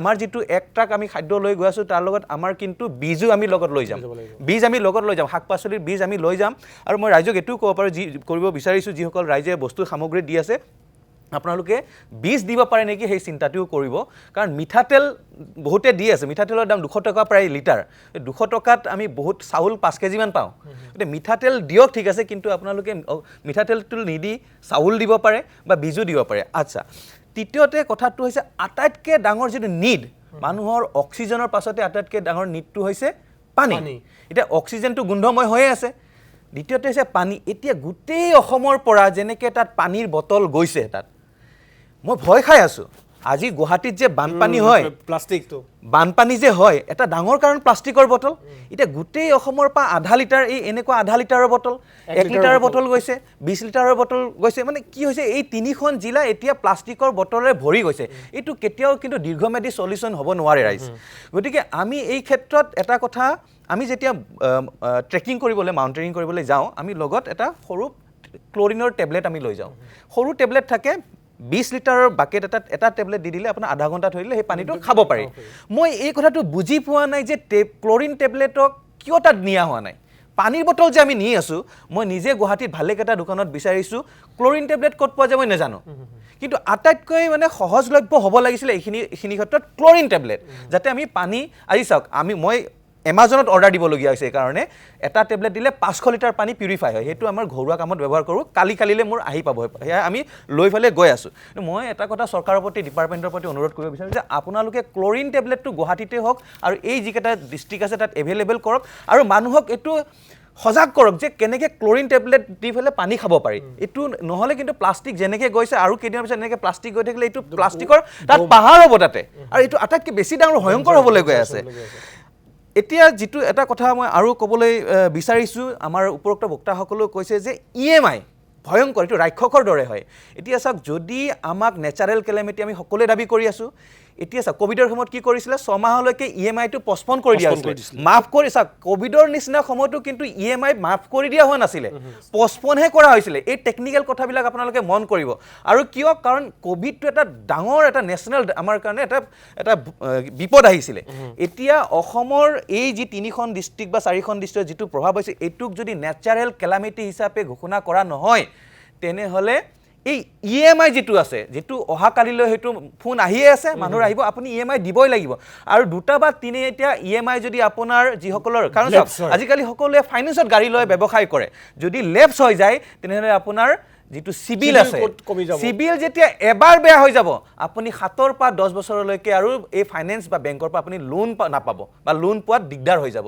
গতিকে ইমিডিয়েটলি এইটো এটা নেচাৰেল কেলামিটি হৈছে ঘোষণা কৰিব লাগিব তেতিয়াহে কিন্তু মানুহ ৰক্ষা কৰিব এই কথাবিলাক ক্ষিপ্ৰতাৰে কৰিব লাগিব ইয়াৰ পিছত মই আৰু কেইটামান খুব দৰকাৰী কথা মই ক'ম কিন্তু সময় যেহেতু নাই মই পাছত আকৌ আহি যাম মৈত্ৰী মই এটা কথা আপোনাৰ পৰা বিশেষকৈ আপোনালোকৰ গিল্ডৰ মাধ্যমে আপুনি কৰি আছে কামখিনি কেনেকুৱা ধৰণৰ নিডছৰ সকলোৱেতো নিডছ হৈছে বাৰু কিন্তু প্ৰায়ৰিটি হিচাপত কি ধৰণৰ সহযোগিতাৰ বাবে বেছিকৈ কোৱাৰি আহিছে সুনিতা প্ৰথম কথাটো মই যাব পৰা নাই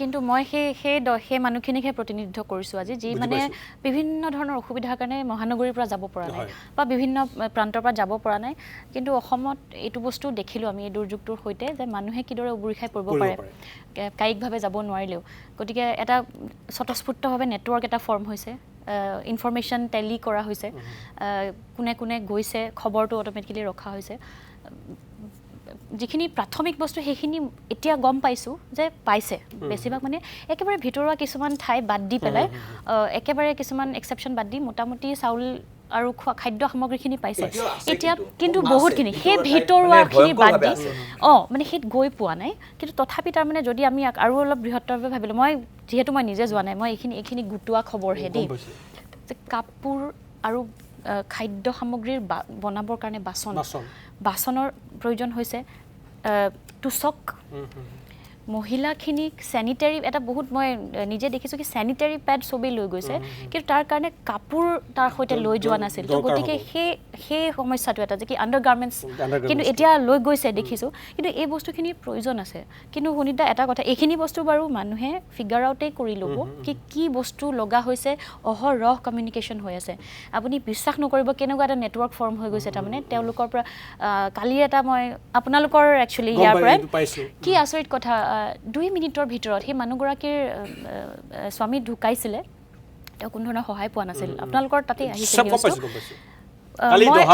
কালি দহা মই সুধিছিলোঁ তাত জাষ্ট সুধিছিলোঁ তেখেতৰ নাম আৰু ঠিকনাটো দিয়ক 2 মিনিটছ তাৰ ভিতৰত মই একাউণ্ট ডিটেইলছ পাই গৈছোঁ পাছবুক গতিকে সেই এটা যিটো নেটৱৰ্ক মানুহৰ সেইটো সদিচ্ছাৰ কাৰণেই হৈছে আৰু প্ৰুভেন মানে মানুহগৰাকী তেওঁৱে হয় আৰু মই জানো 10 মিনিটৰ ভিতৰত মোৰে 10জন বন্ধুৱে তাত সহযোগ কৰিছে যে কি ইমিডিয়েট নহয় কিন্তু কাইলৈ যেতিয়া তেখেতে বেংকৰ সহায় ল'বলগীয়া হ'ব পইচাখিনি জমা থাকিব এই বস্তু এটা যে কি কৰিব পাৰোঁ তথাপি শুনিতা মই ভাবোঁ যে কি এই বস্তুটো ছাষ্টেইনেবল নহয় যিটো বাকী সকলোৱে কৈছে যে মানুহে আজি ডিজাষ্টাৰ বুলি ভাবিয়ে সহায় কৰিছে কিন্তু এই বস্তুটো ছাষ্টেইনেবল নহয় যেতিয়ালৈকে ইয়াক ৰাষ্ট্ৰীয় সমস্যা হিচাপে ঘোষণা নকৰে আৰু মই একেবাৰে সেই সাধাৰণ নাগৰিককহে প্ৰতিনিধিত্ব কৰোঁ আমাৰ প্ৰশ্ন আছে যে আমি যেতিয়াৰ পৰা সৰুৰ পৰা মই মোৰ দেউতাৰ বানপানীত দেউতাৰ ছবি উটি যোৱা কাহিনী শুনি ডাঙৰ হৈছোঁ তেতিয়াও বানপানী আছিল আজি মোৰ 37 বছৰ বয়সত আজিও আমি বেয়ালৈহে গতি কৰি আছোঁ আমাৰ প্ৰশ্নটো হৈছে এইখন চৰকাৰৰ প্ৰতিয়ে বুলি নহয়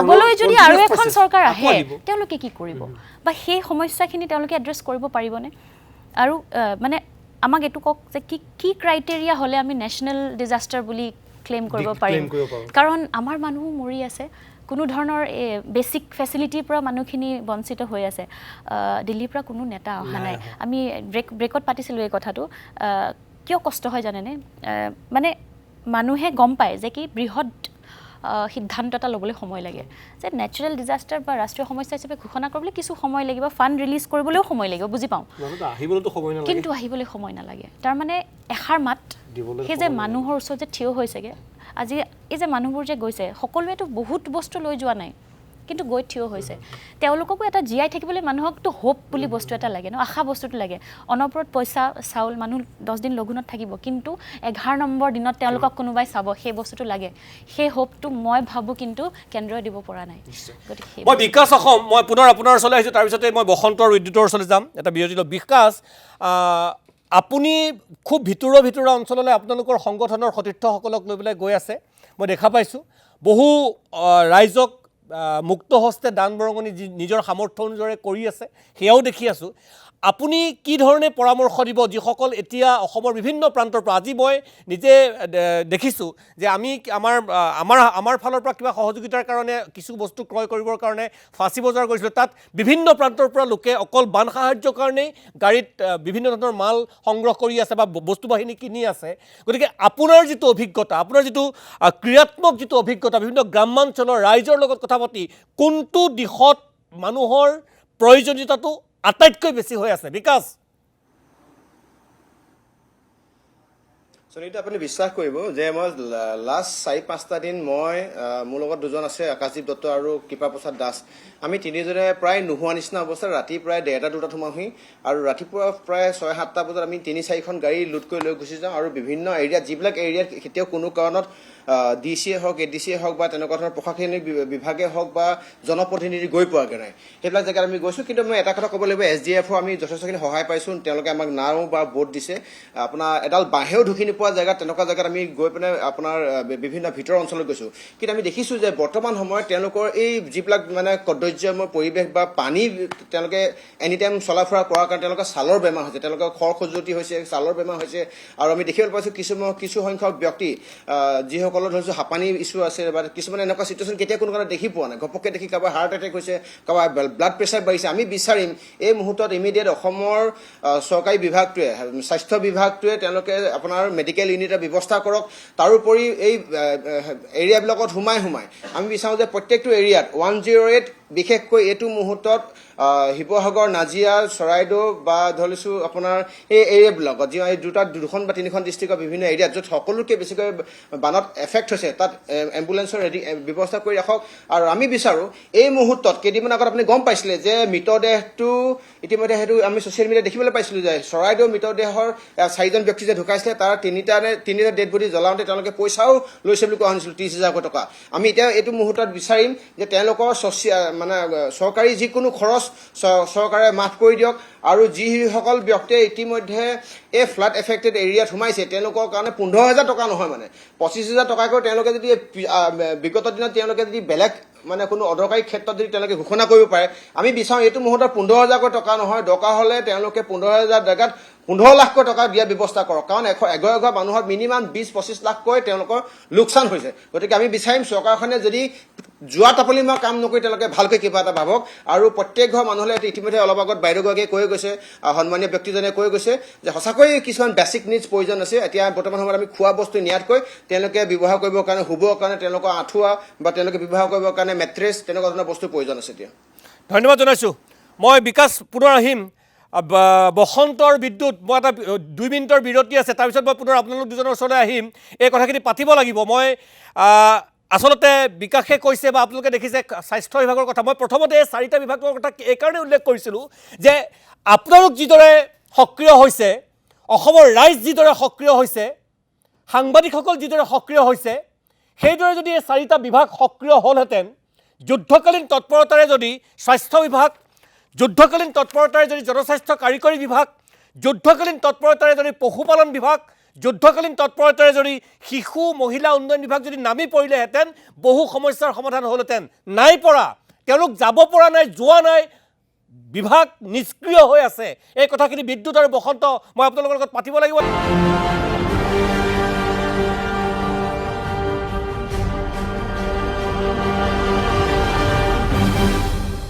মৈত্ৰী পাটৰ বসন্ত 1 মিনিট মৈত্ৰী পাটৰক দি পেলাই মই তেওঁক বিদায় দিলোঁ তেওঁ কিবা এটা জৰুৰী কাম আছে মৈত্ৰী পাটৰ মই প্ৰথমতে ধন্যবাদো জনাইছোঁ খুব ব্যক্তিগত কিবা জৰুৰী কামৰ মাজতো তেওঁ আহিছে মই সেইটো কথাই আপোনালোকে যেটো কৈ আছে আপুনি কৈও আছে ক্লোজিং ৰিমাৰ্কছটো আপোনাৰ পৰা জানিব বিচাৰিম আপোনাৰ এপিল কিবা চৰকাৰৰ প্ৰতি থাকিব নি কৈছে অলৰেডি আমি আচলতে মই তাকে আপোনাক আমি কথা পাতিছোঁ কি আমাৰ মানে নাগৰিক সমাজৰ ক'বলগীয়া গোটেইখিনি কথা কোৱা হৈছে এতিয়া কাৰ্যকৰী কৰা সময় আমি ৰৈছোঁ তাৰমানে যে কি কৰিব আৰু এটো ঠিক সমান্তৰালভাৱে যে চৰকাৰৰ এটা মেকানিজমৰ দ্বাৰা কামখিনি নহ'লে হয় আৰু এটা কথা শুনিতা মই ৰাজনীতি ওপৰলৈ গৈ পেলাই কথা এটা ক'বলৈ বিচাৰিছোঁ নাগৰিক হিচাপে আকৌ দেই যে এই সময়ত যে এই ঘটনাটো হ'ল এই দুৰ্ভাগ্যজনক ঘটনাটো হ'ল আমাৰ ইয়াত বিজেপি চৰকাৰ আছে কেন্দ্ৰতো বিজেপি চৰকাৰ আছে ইয়াতকৈ কিবা ভাল কথা হ'ব পাৰে নেকি ইয়াক নেচনেল আচলতে ডিজাষ্টাৰ বুলি সদিচ্ছাৰ অভাৱটো এইটোৱে নহয় মানে তাৰমানে এই বস্তুটোৰ এই সুযোগটো আমি গ্ৰহণ কৰিব পাৰিব লাগে সেই সমস্যাটো সেইটোৱে যে এতিয়া আচলতে আমাৰ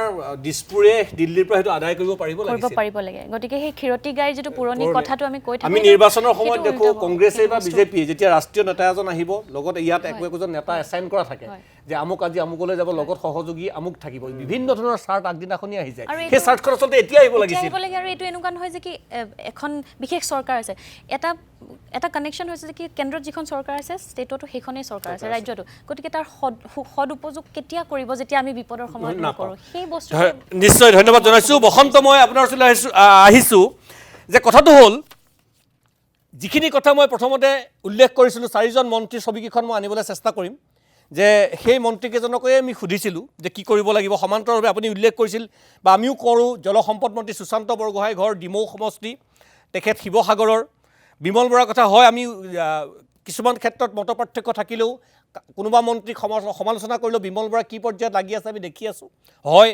লাগি আছে কিন্তু প্ৰশ্নটো হ'ল কিছুমান দৃষ্টিকটু আৰু শ্ৰুতিকটু দৃশ্যাংশ মনত দেখা পাইছোঁ শুনিবলৈ পাইছোঁ কোনোবাই ক'ৰবাত নাচিছে কোনোবাই কিবা উদযাপন কৰিছে যিখিনি কাম হয়তো এতিয়া নকৰিলেও হ'লহেঁতেন তাৰ বিপৰীতে যদি সেইসকল দুৰ্যোগৰ সময়ত ৰাইজৰ কাষত থাকিলেহেঁতেন এই যে ছালৰ বেমাৰৰ কথা বিকাশে কৈছে বা আপোনালোকে দেখিছে স্বাস্থ্য বিভাগটো যদি সক্ৰিয় হ'লহেঁতেন যদি শিশু মহিলাসকলৰ যিটো দুৰ্যোগ তাত যদি দুৰ্যোগ শিশু মহিলা উন্নয়ন বিভাগটো শক্তিশালী হ'লহেঁতেন বা কাম কৰিলেহেঁতেন এইসমূহ দৃশ্য আমি দেখিবলৈ নাপালোহেঁতেন এই ক্ষেত্ৰত এটা জাতীয় সংগঠন জনগোষ্ঠীয় সংগঠনৰ নেতা হিচাপে বা প্ৰতিনিধি হিচাপে সেই অঞ্চলৰ এজন নেতা হিচাপে বসন্ত আপোনাৰ জৰুৰী আহ্বান কি থাকিব বা আপুনি কিদৰে গোটেই কথাখিনি বিশ্লেষণ কৰিব বসন্ত গগৈ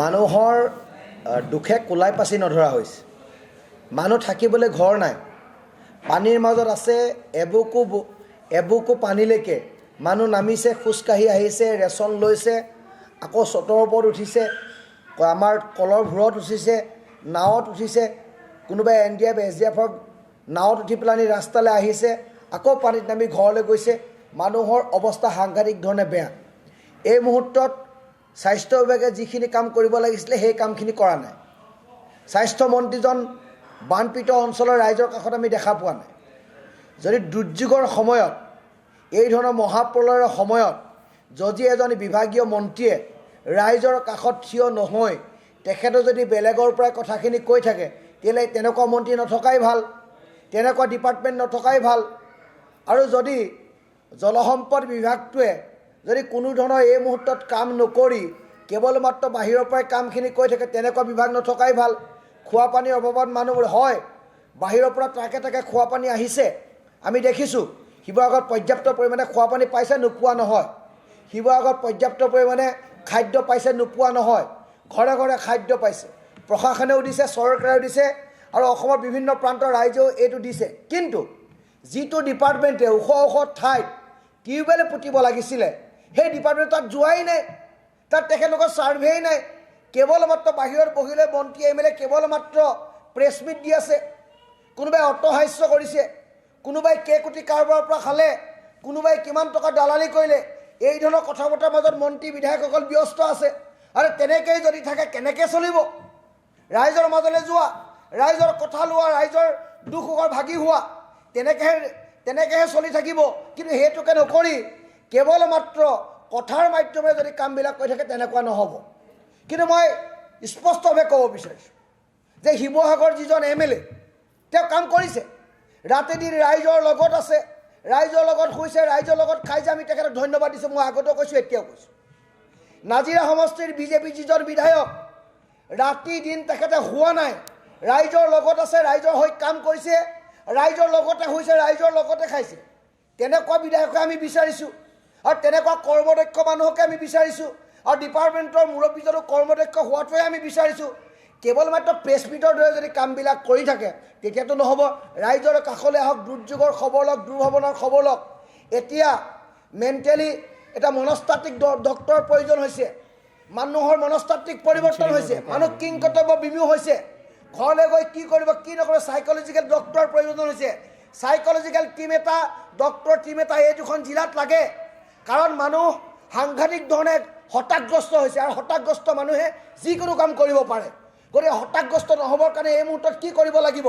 সাইকোলজিক্যাল ডক্টৰ টিম ইয়াত আছেনে নাই কেইজন সাইকোলজিক্যাল ডক্টৰ টিমে মানুহৰ মাজত এই কামবিলাক কৰিছে সেই কামবিলাক কেনেকৈ কৰিছে এই কথা বতৰাবিলাক ৰাইজে জানিব লাগিব PHC ডিপাৰ্টমেণ্টৰ কোনবিলাক মানুহ ৰাইজৰ মাজলৈ গৈছে আমি কিয় দেখা পোৱা নাই কিয় টিউবৱেল এটা পুতি দিয়া নাই কিয় মানুহক বিশুদ্ধ খোৱা পানী যোগান ধৰা নাই কিয় সেই টেবলেটটো মানুহক যোগান ধৰা নাই যিটো টেবলেট দিলে এইখিনি পানী বিশুদ্ধ হৈ যায় সেই টেবলেট কিয় তেখেতলোকে যোগান ধৰা নাই কিয় মলম তেখেতলোকে যোগান ধৰা নাই কিয় এটা মলমকে 10 ঘৰ মানুহৰ মাজত বিতৰণ কৰিছে এই কথা বতৰাবিলাক আছে এইটো দুৰ্যোগ এইটো মহামাৰী এই মহামাৰী এই দুৰ্যোগৰ সময়ত সকলোৱে হাতে হাত ধৰি যদি আমি কামবিলাক কৰোঁ তেতিয়াহে অসম বাচিব তেতিয়াহে অসমখন উন্নতি হ'ব কেৱল মাত্ৰ কথা ভেলকি বাজি মাৰি থাকিলেতো নহ'ব ৰাইজ আহিব লাগিব আমাৰ মাজলৈ ৰাইজৰ মাজত এই কথাবিলাক ক'ব লাগিব ডিপাৰ্টমেণ্টবিলাক আহিব লাগিব কিন্তু তাকে কৰা নাই সেইকাৰণে কৈছোঁ ৰাইজ সঁচাকৈ দুৰ্যোগৰ মাজত আছে আৰু মই সমগ্ৰ অসমৰ ৰাইজক আপোনালোকৰ মাধ্যমেদি অনুৰোধ কৰিব বিচাৰিছোঁ যে আপোনালোকে আহিছে বানগ্ৰস্ত ৰাইজৰ মাজলৈ বহুত খাদ্য ৰাইজে পাইছে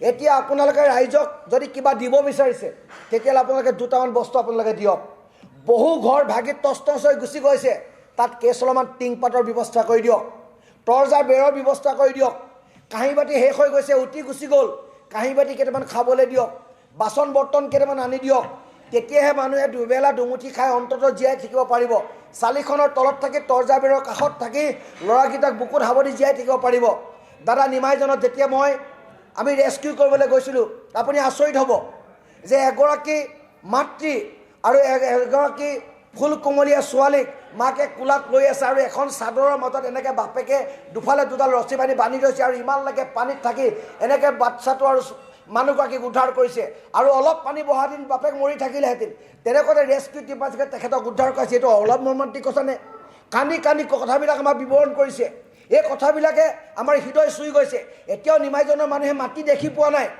সিদিনা বন্ধু এজনে ফোন কৰিছে যে বসন্ত মাটি চাব মন গৈছে সঁচা অৰ্থত কৈছে এইটো কৌতুক কথা নহয় বেতবাৰী বহু মানুহে বানাকান্তক কৈছে মাটি চাব মন গৈছে মাটি স্পৰ্শ কৰিব মন গৈছে আমি মাটি দেখি পোৱা নাই আমি আমাৰ ভঁৰালটো হেৰুৱাই দিলোঁ 8 কোঠলীয়া ভঁৰাল শেষ হৈ গুচি গ'ল আমি অভিজাত্য এখিনি মানুহ দৰিদ্ৰত পৰিণত হ'লোঁ আজি এই ভাদৰা অঞ্চললৈ আপুনি যাওক সুনীতা আপুনি আহিলে গম পাব 8 কোঠলীয়া 4 কোঠলীয়া ভঁৰাল 3 মহলীয়া ঘৰ 4খন ফৰ্চুনাৰ 5খন ফৰ্চুনাৰ ট্ৰাক সমস্ত শেষ মানুহে কান্দিছে 100 বিঘা বাগান 1000 বিঘা বাগান তছতছ হৈ গুচি গ'ল কোনে তাৰ ভৰপাই দিব কাৰ ভুলৰ কাৰণে এইটো হ'ল সেইকাৰণে কান্দিছোঁ সেইকাৰণে দুখ লাগিছে মানুহে ক'ব যে বসন্ত গৈ ষ্টুডিঅ'ত আহি এক্টিং কৰিছে নাই কৰা এক্টিং আমি কওঁ নিজে আহি চালে গম পাব 50 বছৰ স্বাধীনতাৰ 50 বছৰৰ পিছত উজনি অসমৰ এই প্ৰান্তৰ মানুহবিলাকে কঁকাল পোন কৰি জীয়াই থাকিব পাৰিছিলে আৰু অসমৰ অৰ্থনৈতিক পৰিকাঠামো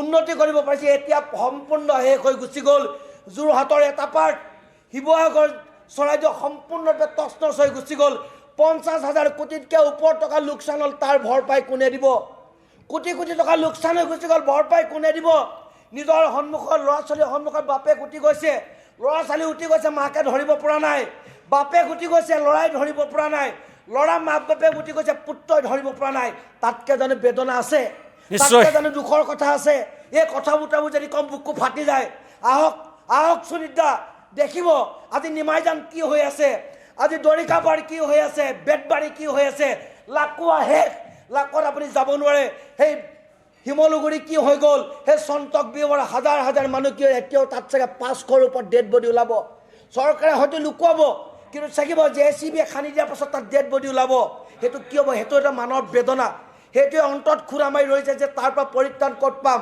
সেইকাৰণে কৈছোঁ চৰকাৰক কৈছোঁ যে পৰিত্যক্ত মথাউৰি আপোনালোকে বনাওক সেই 100 কিলোমিটাৰ দৈৰ্ঘ্যৰ দিশ মথাউৰি নিৰ্মাণ কৰক আপোনালোকে দৰিকাৰ মথাউৰি নিৰ্মাণ কৰক মিটঙৰ মথাউৰি নিৰ্মাণ কৰক আৰু পানী বাঢ়িব পৰা জোখমাখ জন্তে জক মানুহে এলাৰ্ম দিব পাৰে সেই এলাৰ্মটো তাত স্থাপন কৰক নহ'লে দুৰ্যোগ প্ৰশমন নহ'ব নিশ্চয় বসন্ত মই সঁচাকৈ মানে কি ধৰণে মই কথাখিনি আচলতে লৈ যাম মই নিজেই অকণমান বাক্ৰুদ্ধ হৈ গৈছোঁ এইখিনি কথা যদি ৰজাঘৰে নুবুজে ইমানৰ পিছতো যদি নিৰাপদ দূৰত্বত অৱস্থান কৰে তেতিয়াহ'লে মোৰ ক'ব লগা আৰু একো নাই বা ৰাইজৰো ক'ব লগা একো নাই বিদ্যুৎ শইকীয়া মোৰ কথা সেইখিনিয়েই যে চৰকাৰক কৰিবলৈ বাধ্য কৰাব লাগিব ৰাইজে সহায় কৰিলে, আপোনালোকে সহায় কৰিছে, দল সংগঠনে সহায় কৰিছে, বহুত কৰিছে, অসমৰ ইমূৰৰ পৰা সিমূৰলৈকে কৰিছে, কিন্তু এইটো দীৰ্ঘস্থায়ী সমাধান হ'ব নোৱাৰে, স্থায়ী সমাধান হ'ব নোৱাৰে। স্থায়ী সমাধান ৰজাঘৰে কৰিব লাগিব, দিল্লীয়ে কৰিব লাগিব, দিছপুৰে কৰিব লাগিব, আৰু এই কৰিবলৈ যেতিয়ালৈকে নকৰে বাধ্য কৰাব লাগিব। বিদ্যুৎ শইকীয়া, হয় দাদা, ৰাইজে যিখিনি কৰিছে, ৰাইজে হিয়া উজাৰি কৰিছে। আমি উজনি অসমৰ এজন যুৱক হিচাপে, এজন সমাজকৰ্মী হিচাপে ৰাইজৰ ওচৰত আমি মূৰ দুৱাইছোঁ। অসমৰ ৰাইজে এই সময়ত যিমান কৰিছে, কিন্তু সুনীত দা এইখিনি সাময়িক সকাহ। যিটো মহাপ্ৰলয় হৈছে 1950 চনৰ ভূমিকম্পৰ পাছত আপোনাৰ ইতিহাসত নজিৰ সৃষ্টি কৰি যিটো মহাপ্ৰলয় দাদা, সেইটো কেতিয়াও আমি ৰাইজে কৰা সাময়িক সকাহে সেইখিনি কেতিয়াও মোকাবিলা কৰিব পৰা নাযায়। এইটো এতিয়া চৰকাৰৰ সদিচ্ছা তৎপৰতাৰ অভাৱ। সদিচ্ছা লাগিব, তৎপৰতা লাগিব। কিয় তৎপৰতা নাই? তেওঁলোকে মনোযোগ কিয় নাই? এইকাৰণে সদিচ্ছা নাই নেকি? এইকাৰণে সদিচ্ছা নাই নেকি যে এই গোটেই কথাটো উৎস কিয় এনেকৈ হ'বলৈ পালে? সুনীত দা, এই মহাপ্ৰলয় এটাটো এনেকুৱা টুৰিষ্ট পৰ্যটকৰ নিচিনা নহয় যে টুৰিষ্ট হঠাৎ আহি চেলফি মাৰি গুচি গ'ল। মহাপ্ৰলয়টো এনেকেতো নহয়, ইয়াৰ নিৰ্দিষ্ট এটা কাৰণ আছে। কোনোদিন কেতিয়াও নোহোৱা ৰজাই, আহোম ৰজাবিলাকে ওখ ঠাই বাছি বাছি ৰাজধানী পতা শিৱসাগৰ, চৰাইদেউ, নাজিৰাত কিয় এই বান প্ৰলয় সৃষ্টি হ'ল, তাৰ যে গুৰিটো ওলাই পৰিব বুলি ভয়ত তেওঁলোকে তৎপৰ হ'ব বিচৰা নাই নেকি? এতিয়া এই কথাটো সকলো মানুহে জানে যে এইটো এটা পাহাৰ অবৈধভাৱে নীতি নিয়ম নোহোৱাকৈ মাইনিং কৰা, কয়লা খনন কৰাৰ পিছত হোৱা বৃহৎ লেক হ্ৰদ, তাত জমা হৈ থকা পানী আৰু ওপৰৰ পৰা অহা বৰষুণৰ পানী একেলগে ভূমিস্খলন হৈ অবৈধ মাইনিং, প্ৰকৃতি ধ্বংসলীলাৰ ফলত এই যে সৃষ্টি হৈ মহাপ্ৰলয়ৰ সৃষ্টি হ'ল, এই উৰহি গছৰ উৰটো ওলোৱা ভয় ঢাকিব বিচাৰিছে নেকি? যি ঢাকিব বিচৰাৰ কাৰণে এতিয়া কি ধৰণৰ অৱস্থাৰ সৃষ্টি হৈছে ইয়াত? কি মহাপ্ৰলয় দাদা কওকচোন? এইটো কেনেকৈ মোকাবিলা কৰিব? সাধাৰণ মানুহৰ সাহায্যই কেনেকৈ মোকাবিলা কৰিব কওকচোন? এইটো যদি বাহিৰৰ পৰা পুঁজি নাহে, এইটো যদি 1-to-1 মানুহৰ ঘৰত ছাৰ্ভে নহয়, কোনোদিন বানপানীৰ মুখ নেদেখা মানুহখিনি, আজি আমি লখিমপুৰ, ধেমাজি, মাজুলী বা ধুবুৰী, নামনি অসম, এই মানুহখিনি আপোনালোকে বাৰে বাৰে কৈছে যে বানপানীৰ লগত সহাৱস্থান কৰা কিছু হ'লেও অভিজ্ঞতা আছে, কিন্তু কোনদিনাখন চৰাইদেউত বানপানী হৈছে, কোনদিনাখন মৰিয়নি, নাজিৰাত, বিহুবৰত, পাহাৰৰ তলত কেতিয়া বানপানী হৈছে?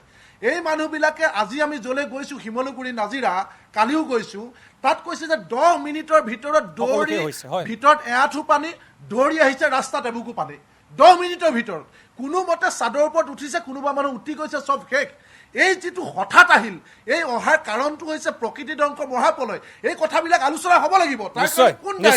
কিয় এনেকৈ অবৈধ মাইনিং হৈ আছে, কিয় প্ৰকৃতি ধ্বংস হৈছে, এই কথা বতৰাবিলাক ওলোৱাৰ ভয়ত দাদা।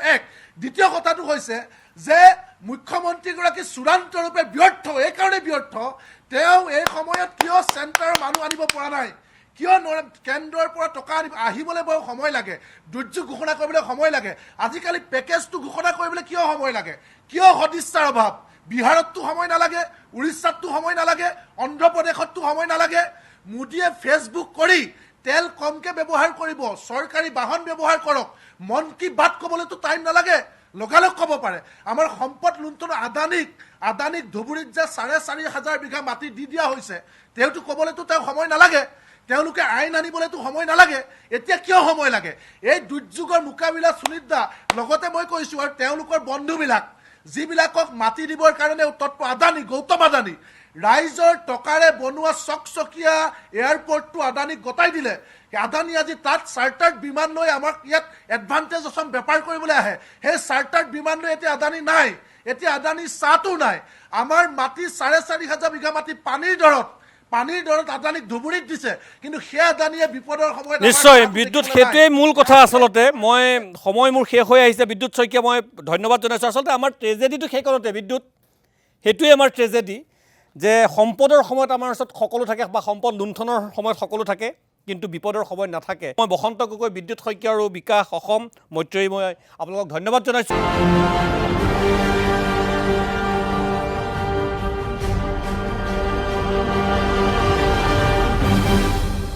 শেষ অংশলৈ উভতি আহিছোঁ। এইটো অংশৰ আবিদ আজাদ, মই আপোনাৰ ওচৰলৈকে আহিছোঁ। মোৰ সমাপ্তত মাত্ৰ 2 মিনিট সময় আছে।